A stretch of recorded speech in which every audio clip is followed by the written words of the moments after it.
J'étais sur le canapé, scrolling sans penser à grand-chose, quand j'ai entendu la sonnette. En ouvrant la porte, je me suis retrouvée face à une femme que je ne connaissais que trop bien grâce aux photos sur les réseaux sociaux.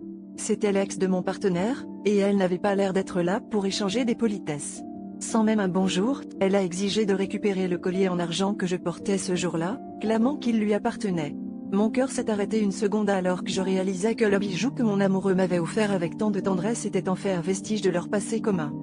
Je l'ai laissé entrer, les mains tremblantes, cherchant désespérément à comprendre pourquoi il aurait gardé un tel souvenir de leur relation. Alors qu'elle s'asseyait sur le canapé, elle a commencé à déballer leur histoire, chaque mot aiguisant la lame de la trahison qui se plantait dans mon cœur. Elle m'a raconté comment elle avait soupçonné qu'il l'avait trompée avec moi avant même leur rupture, et comment elle avait toujours su qu'il n'avait jamais vraiment tourné la page. C'est à ce moment que mon partenaire est rentré, visiblement surpris de voir son passé assis confortablement dans notre salon. Une dispute explosive a éclaté, révélant des vérités que je n'étais pas prête à entendre.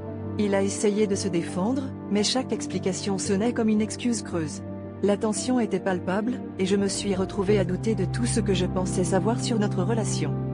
Finalement, elle est partie, laissant derrière elle un silence lourd et une question insupportable: pourquoi étais-je restée aveugle à tout cela?